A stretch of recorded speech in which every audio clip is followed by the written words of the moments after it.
Hi, my name is Paul, and I like to go places.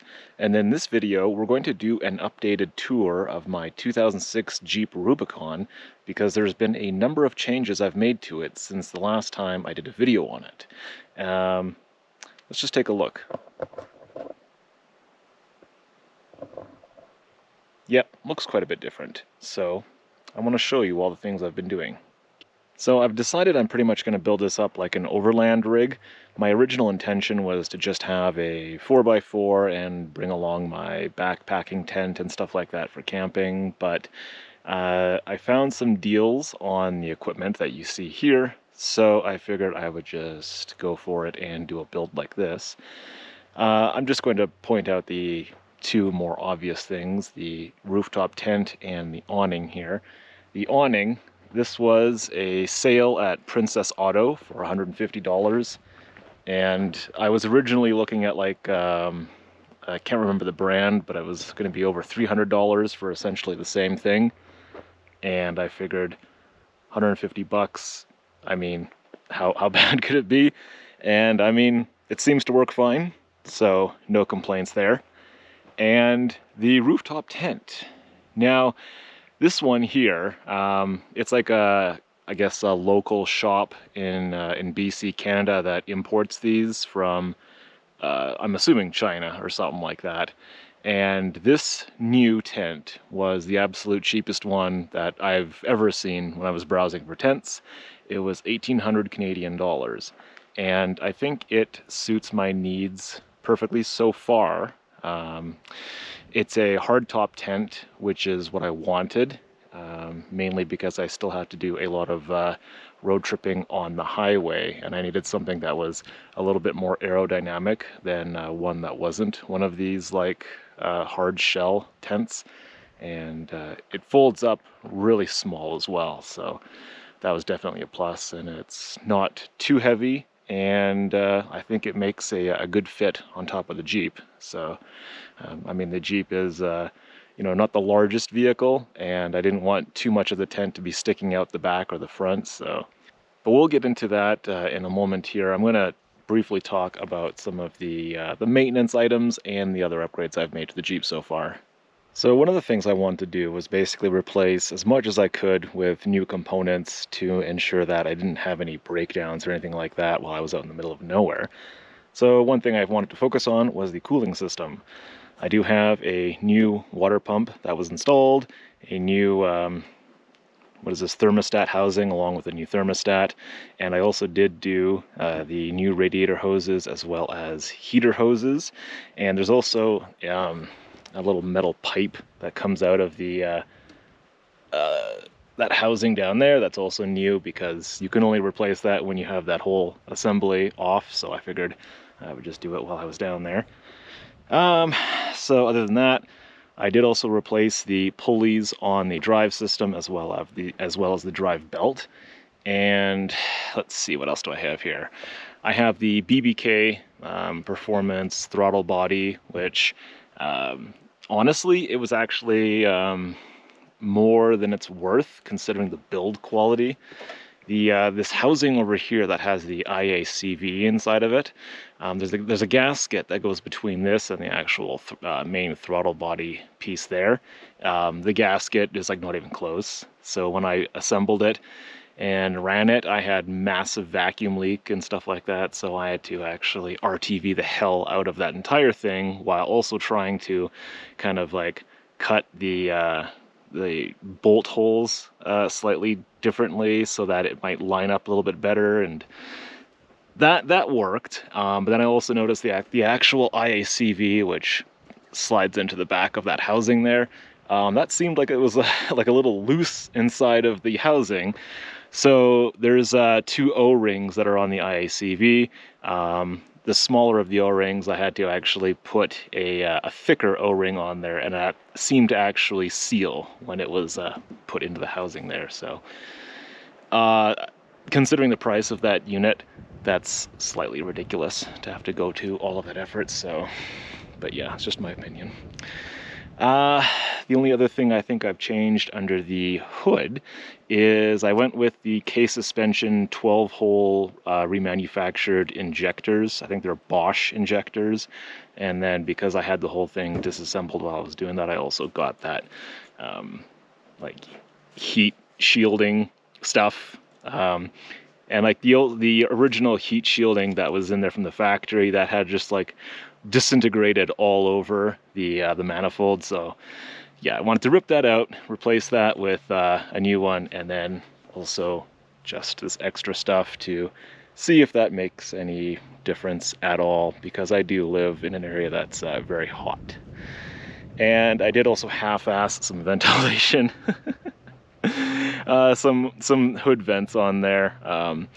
Yeah, I did not care that I was doing a bit of a shit job, but I basically coated them with RTV underneath it to help seal out the water from where the screws are that hold it in, and then put paint on the parts that were bare metal after I did all the cuts. So yeah, whatever. I just wanted to be able to get some more hot ambient air out of the engine bay, especially on days where I'm like moving very slowly along trails to get to places like this. So yeah, I don't like having super hot engine bays. Kind of bugs me. So yeah. So on the underside of the Jeep, the frame already looked like it was in pretty good shape and like felt solid in all the parts where it was like known issues on these models. So what I did do is I went nuts with the Pour 15 stuff. Basically, I coated as much as the frame as I could, and for added drainage, I actually went under the, there's a hole right down here in the mount for the control arm, and I did a 3/8 hole up here into the frame as an additional drainage hole. I did that on the rear and on the front one, and obviously on the other side there. So the place that I bought the Jeep from, I don't think sees a lot of harsh winters. However, where I live, it will. And I wanted to be able to protect this as long as I could, because I'll be driving this in the winter as my daily driver, and I also plan on doing off-roading in the winter.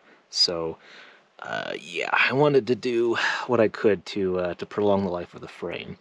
And actually, while I was down here, I realized there's a body lift on this thing, because I was sitting here painting and I was like, why the hell is there a puck right here? And then I measured it. I think it's about 1¼ inches or something like that. And then I looked at the rest of the body, and yeah, it's like there's a body lift on this Jeep. I had no idea. And I guess that's why the previous owner was able to put some larger tires on here, because it's the there's no suspension lift as far as I know. So we've got like 31-inch tires close to anyway. So yeah, that explains that. And on that note, I was actually going to add spacers on the engine mounts to help like balance that out with the body lift. Previous owner had already done that. And when I looked closer at the fan shroud, the previous owner had actually moved the fan shroud, I think, slightly to accommodate for the different position of the fan. So all of that is already done for me. I mean, I wasn't honestly going to install a body lift myself, but now that it's on here, I'm not going to do anything about it. I'm just going to leave it, and I will be doing a suspension lift soon, but not quite yet. I'm waiting for more parts. Other than that, underneath the Jeep here, I did do the front and rear sway bar links and bushings, and I do have a bunch of other stuff coming in. I'm going to have adjustable control arms going on, adjustable track bar for accommodating for a suspension lift, and a bunch of other stuff, but I'm basically going to do that all at once. So when I have all of the parts come in, I'll spend a few days and hammer that out, I guess.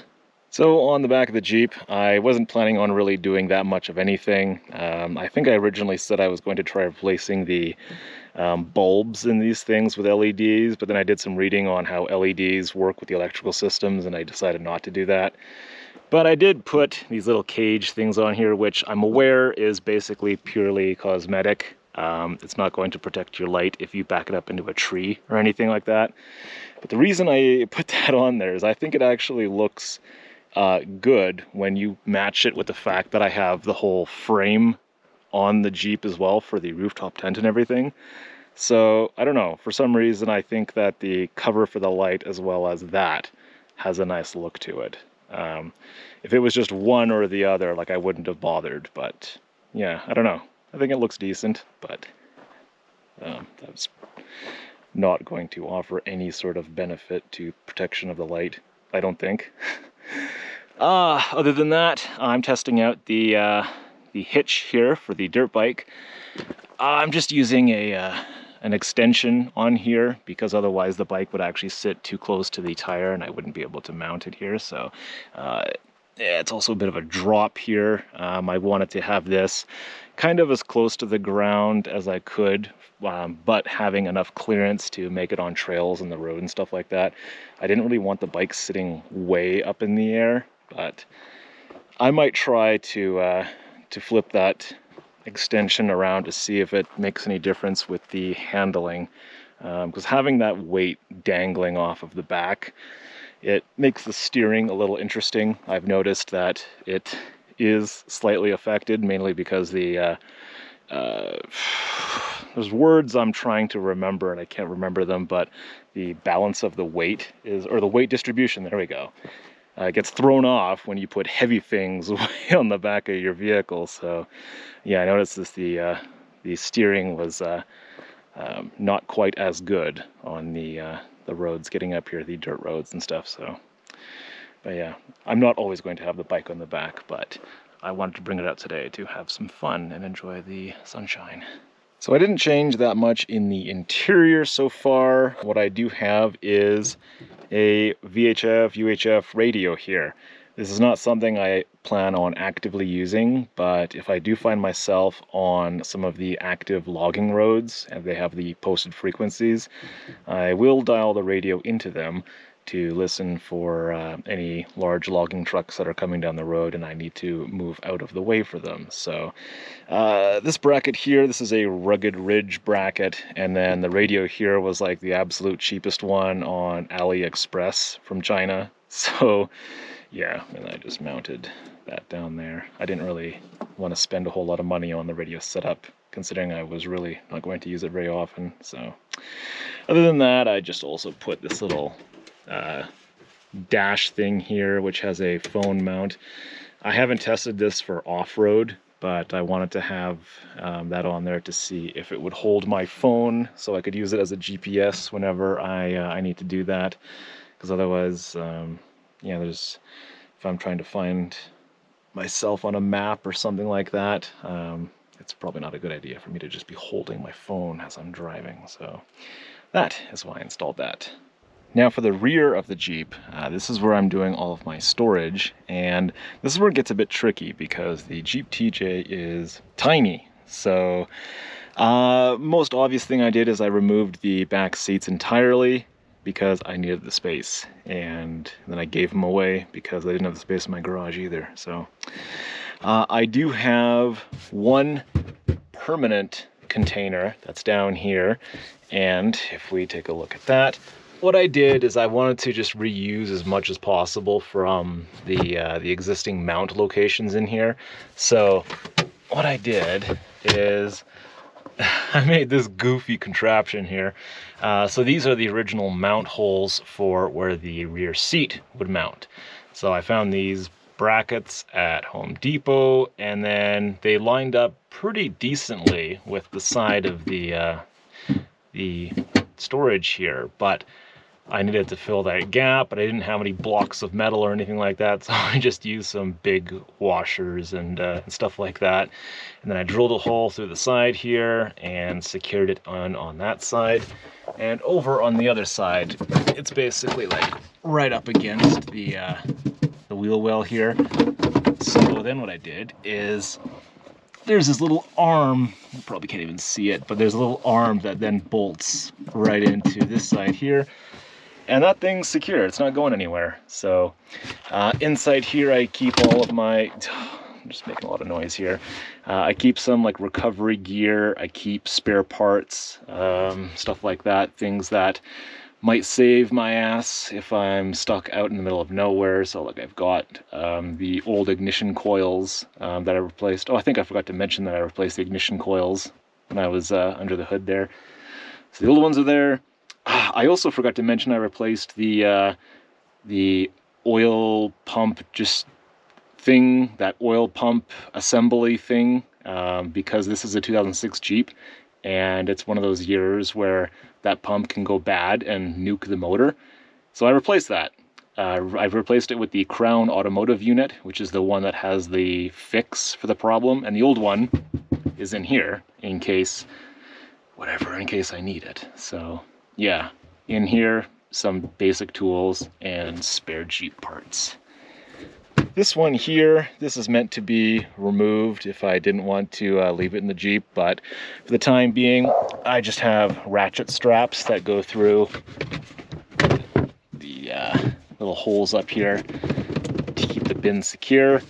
And again, these are mount points from the seats that I removed. So yeah, in here is basically all the camp supplies and stuff like that. So I might just leave this in here all the time because I don't really have room in my garage to store a lot of these big bins. But yeah, other than that, I've just got miscellaneous stuff thrown all about here. So leveling blocks for the wheels. Yeah.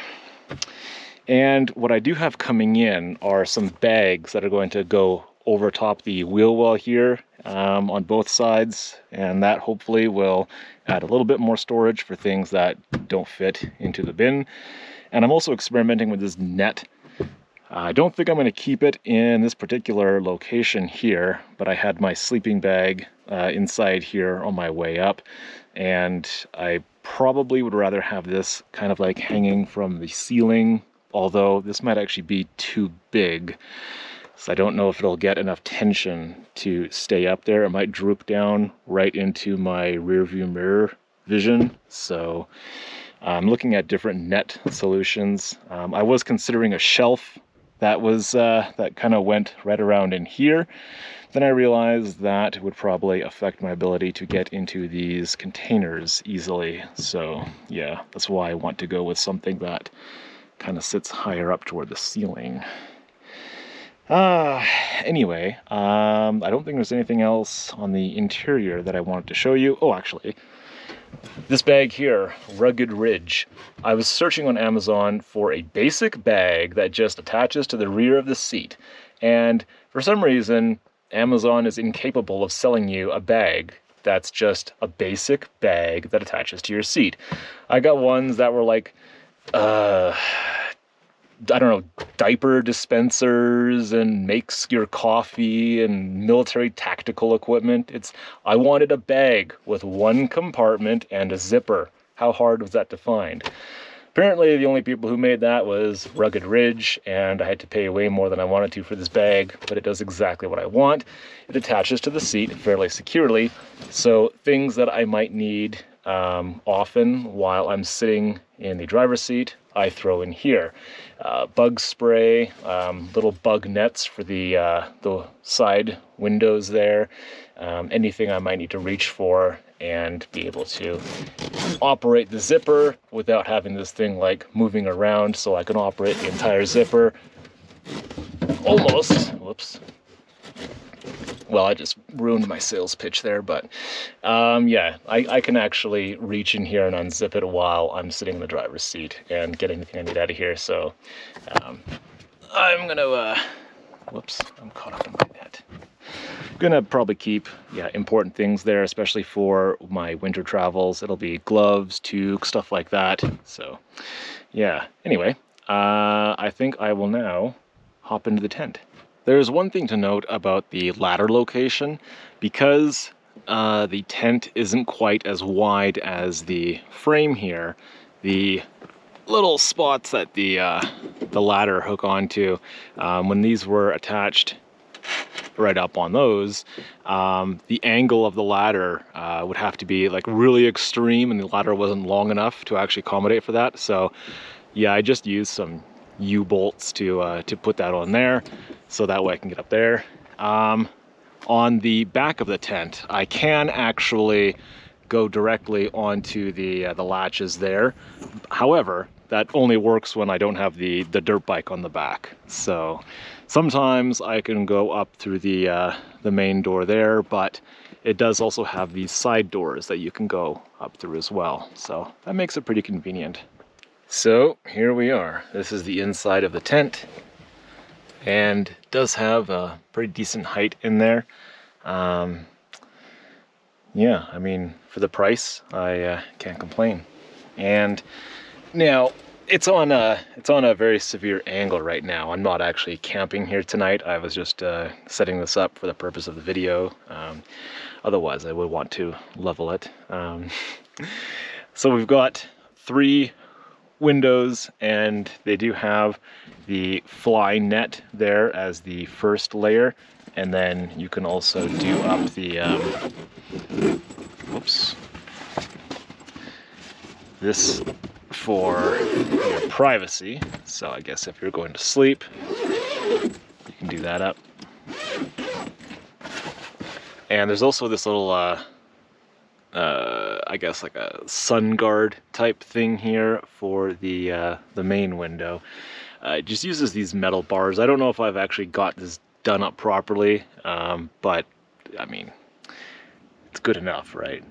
It just kind of holds that up there, and likewise on this one as well, there is the privacy layer that's on the outside there, so you can undo that and zip it up, and then that one there, of course. So in terms of size of the tent, there's plenty of room. Like, I'm 5'8", and like I fit very easily along the inside of the tent here.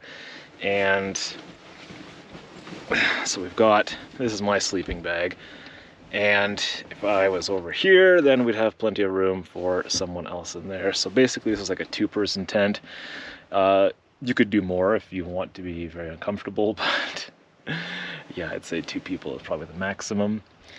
Inside the tent here, we do have some little pouches along the side here, as well as on the top. So I guess if you're wanting to, I don't know, to keep your phone or something like that in there, and then more pouches here.